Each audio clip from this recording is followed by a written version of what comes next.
کی ان احسانات کا شکریہ ادا کرنا چاہے تو کبھی بھی نہیں کر سکتے. لیکن اللہ ہے کہ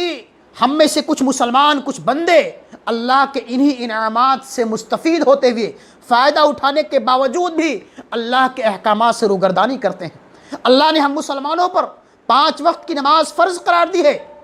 چاہے ہم گھر میں ہوں یا گھر سے باہر ہوں، سفر میں ہو یا حضر میں ہو، بیمار ہو. یہاں تک کہ اللہ کے رسول فرماتے ہیں کہ اگر انسان کھڑے ہو کر کے نماز نہیں پڑھ سکتا تو بیٹھ کر کے نماز پڑھے، اگر بیٹھ کر نہیں پڑھ سکتا تو لیٹ کر کے نماز پڑھے، لیٹ کر نہیں پڑھ سکتا تو آنکھ کی اشاروں سے نماز پڑھے. لیکن بندے کو نماز ہر حالت میں پڑھنی پڑنی. لیکن آج ہم نماز نہیں پڑھتے ہیں، یوں ہی دوستوں میں بیٹھ کر کے گپاشٹنگ کرتے رہتے ہیں، لہو لعیب کی باتوں میں اپنے دکان پر بیٹھ کر کے یوں ہی نماز کو ضائع برباد کر دیتے ہیں. دوستوں کے درمیان بیٹھ کر کے دنیاوی خرافات میں ملوث رہتے ہیں، کھیل کود میں ہم مگن رہتے ہیں. اذان ہوتی ہے، مؤذن کی صدائیں ہماری سماعت سے ٹکراتی ہیں، حی علی الصلاۃ، آؤ نماز کی طرف، حی علی الفلاح، آؤ کامیابی کی طرف. لیکن ہمارے کانوں پر جو تک نہیں ریکتے. ہم اپنے کام کاج میں اس طرح مگن رہتے ہیں، اپنے بال بچوں کے ساتھ ہم اس طرح مگن رہتے ہیں کہ ہمیں نماز پڑھنے کی فرصت نہیں ملتی. میرے بھائیوں، یہ بہت بڑا المیہ ہے آج ہمارے معاشرے اور سماج کا، جس پر ہمیں گہرائی اور گہرائی سے ٹھنڈے دماغ سے ہمیں سوچنا چاہیے اور اپنے اعمال کا محاسبہ کرنا چاہیے. تو اللہ رب العالمین فرماتا ہے کہ جو انسان اس دنیا کے اندر رہتے ہوئے رب العالمین کے انعامات سے مستفید ہوتے ہوئے اللہ کے احکامات سے روگردانی کرتے ہیں، اللہ رب العالمین ان کے دنیاوی زندگی کو تنگ کر دیتا ہے، ان پر قسم قسم کی بلائیں ڈال دیتا ہے، پریشانیاں ڈال دیتا ہے. لوگ اس دنیا کے اندر روزیاں کماتے ہیں، محنت و مشقت کرتے ہیں، اپنے بال بچوں کی اچھی مستقبل کے لیے بھاگ دوڑ کرتے ہیں،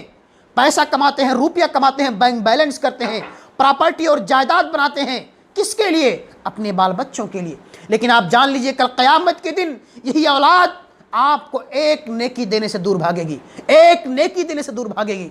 یہی اولاد جس کے مستقبل کے لیے، جس کی اچھی تعلیم اور تربیت کے لیے آپ اس دنیا کے اندر حلال اور حرام کی تمیز کے بغیر روزیاں کماتے ہو، سودی کاروبار کرتے ہو، رشوت لیتے اور دیتے ہو، اور بےمانی کر کے، چوری کر کے، ڈکیتی کر کے، جھوٹ بول کر کے، کاٹا مار کر کے، لوگوں کو دھوکہ دے کر کے آپ روزیاں کماتے ہو، بینک بیلنس کرتے ہو اپنے بچوں کی مستقبل کے لیے. یہی اولاد، یہی بیوی بچے کل قیامت کے دن آپ کو ایک نیکی دینے سے دور بھاگیں گے. اللہ رب العالمین فرماتا ہے کہ یوم یفر المرء من اخیہ وامہ وابیہ وصاحبتہ وبنیہ لکل امرئ منہم یومئذ شأن یغنیہ وجوہ یومئذ مسفرہ الی آخر الآیہ. آپ کا سگا بھائی آپ سے دور بھاگے گا، آپ کی بیوی آپ سے دور بھاگے گی، آپ کا بیٹا آپ سے دور بھاگے گا، آپ کا باپ آپ سے دور بھاگے گا. کیوں؟ اس لیے کہ میرا بیٹا، میرا باپ، میری بیوی، میری ماں، میری بہن، میرا بھائی مجھ سے ایک نیکی نہ مانگ لے اور میری نیکیوں کے اندر کمی آ جائے. یہ قیامت کا دن ہوگا، اس قیامت کا، وہ قیامت کا دن جہاں ہم تمام انسانوں کو حاضر ہو کر کے اپنے پائی پائی کا حساب و کتاب دے رہا ہے. اس دنیا کے اندر ہم جو کچھ بھی کرتے ہیں، جس طرح کے اعمال کرتے ہیں، ہمیں اپنے تمام اعمال کا حساب و کتاب دینا ہے. اگر ہم اس دنیا کے اندر حلال روزی کماتے ہیں، حلال کمائی کرتے ہیں اور حلال کمائی کر کے اپنے بال بچوں کا پیٹ پالتے ہیں، پیٹ بھرتے ہیں، تو یقیناً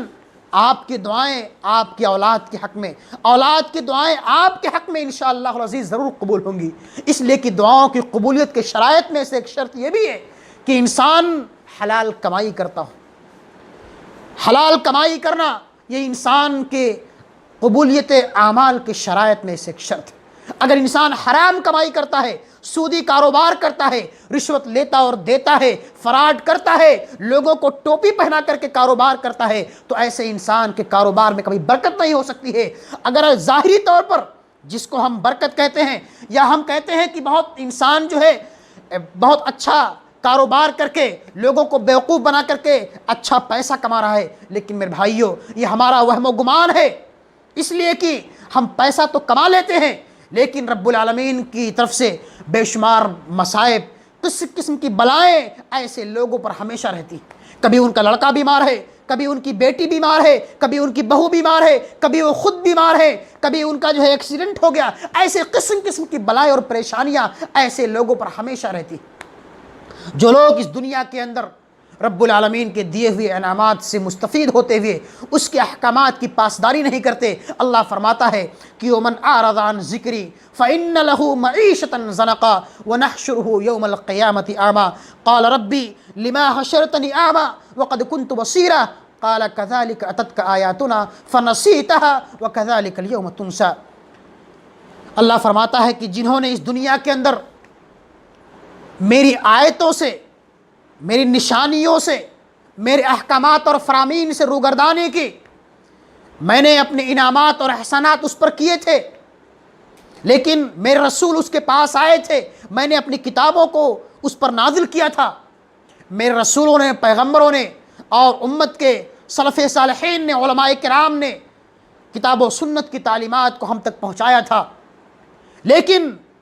لوگوں نے اس کو ایک کان سے سنا دوسرے کان سے نکال دیا، اس تعلیمات پر، ان تعلیمات پر انہوں نے عمل نہیں کیا۔ تو اللہ فرماتا ہے کہ وَمَنْ أَعْرَضَ عَنْ ذِكْرِي فَإِنَّ لَهُ مَعِيشَةً ضَنْكًا، ہم ان کی دنیاوی زندگی کو تنگ کر دیتے ہیں، ان پر قسم قسم کی بلائیں اور پریشانیاں ڈال دیتے ہیں، مصیبت ڈال دیتے ہیں۔ انسان کماتا تو اچھا پیسہ ہے لیکن اس کے کاروبار میں برکت نہیں ہوتی، کبھی وہ خود جو ہے ٹینشن میں رہتا ہے، کوئی بیمار ہے، کوئی کہیں مریض ہے، ایڈمٹ ہے، اس طرح قسم قسم کی بلائیں اور پریشانیاں انسان پر ہمیشہ لاحق رہتی۔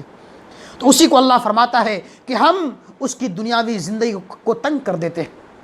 وَنَحْشُرُهُ يَوْمَ الْقِيَامَةِ أَعْمَى، اور اللہ فرماتا ہے کہ ایسے ظالموں کو، ایسے گنہگاروں کو، ایسے کفار و مشرکین کو کل قیامت کے دن ہم اندھا کر کے اٹھائیں گے۔ وَقَالَ رَبِّ لِمَا حَشَرْتَنِي أَعْمَى وَقَدْ كُنْتُ بَصِيرًا، وہ ظالم کہے گا، وہ گنہگار کہے گا کہ اے اللہ تو نے دنیا کے اندر ہمیں دیکھنے کی صلاحیت دی تھی، ہم دنیاوی چیزوں کو دیکھتے تھے، دنیا کے اندر چلتے اور پھرتے تھے، آج تو نے ہمیں اندھا کر کے کیوں اٹھایا؟ اللہ فرمائے گا کہ تیرے پاس میرے رسول آئے تھے، پیغمبر آئے تھے، میری کتابیں نازل کی گئی تھی، میرے امت کے اچھے اچھے لوگوں نے، علماء کرام نے کتاب و سنت کی تعلیمات کو تم تک پہنچایا تھا، لیکن تم نے اس پر عمل نہیں کیا، میرے فرامین کو بالائے طاق رکھ دیا، قرآن کریم کا مطالعہ ضرور کیا تھا لیکن اس کے احکامات اور فرامین پر عمل نہیں کیا تھا، اس لیے آج تجھے اندھا کر کے اٹھایا گیا ہے۔ یہی وجہ ہے کہ انسان کو اس دنیا کے اندر رہتے ہوئے اللہ رب العالمین کے انعامات سے مستفید ہوتے ہوئے کثرت سے اعمال حسنہ کرنی چاہیے، اس لیے کہ یہی نیکیاں کل قیامت کے دن ہمارے کام آنے والی ہیں، ورنہ یہ دنیا تو فانی ہے، ایک دن اس دنیا کو چھوڑ کر کے ہم سب کو جانا ہے۔ اس دنیا کے اندر کوئی نہ تو کچھ لے کر کے آیا ہے اور نہ کچھ لے کر کے جائے گا، صرف جو لے کر کے بندہ جائے گا وہ اس کے نیک اعمال ہوں گے، جو اس کے قبر میں بھی کام آئیں گے، روشنی کا کام دیں گے، اور کل قیامت کے دن بھی میدان محشر میں یہی نیکیاں ہمارے لیے کام آئیں گی، پل صراط پر بھی یہی نیکیاں ہمارے لیے کام آئیں گی اور جنت میں جانے کا سبب اور ذریعہ بنیں گے۔ اگر ہم نے اپنے ان قیمتی ایام کو، ان محدود اوقات کو، ہم میں سے کسی کو نہیں معلوم کہ ہماری موت کب آئے گی، کس حالت میں آئے گی، کب آئے گی، کہاں آئے گی۔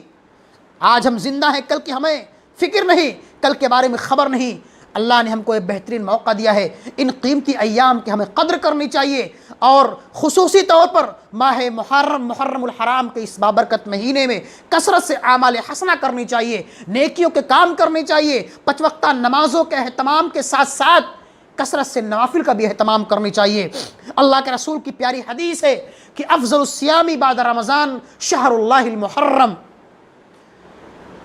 فرض روزوں کے بعد سب سے افضل روزے اگر کسی مہینے کے روزے ہیں تو اللہ کے مہینے محرم الحرام کے مہینے، افضل الصیام بعد رمضان شہر اللہ المحرم، اللہ نے اس محرم کو اپنا مہینہ قرار دیا ہے کہ شہر اللہ المحرم، محرم کے مہینے کے روزے رمضان کے روزوں کے بعد سب سے افضلیت والے روزے ہیں، سب سے اہمیت اور فضیلت والے روزے ہیں۔ وَأَفْضَلُ الصَّلَاةِ بَعْدَ الْفَرِيضَةِ صلاۃ اللیل، اور فرض نمازوں کے بعد، فرائض کے بعد سب سے افضل نمازیں رات کی نمازیں، یعنی تہجد کی نمازیں۔ ایک مسلمان کو، ایک نوجوان کو، مرد و خواتین کو اس ماہ مبارک کی اہمیت کو، اس مبارک اور متبرک مہینے کی عظمت کو سمجھتے ہوئے اس میں کثرت سے اعمال حسنہ کرنی چاہیے، نیکیوں کے کام کرنی چاہیے، 5 وقتہ نمازوں کے اہتمام کے ساتھ ساتھ کثرت سے نوافل کا بھی اہتمام کرنی چاہیے،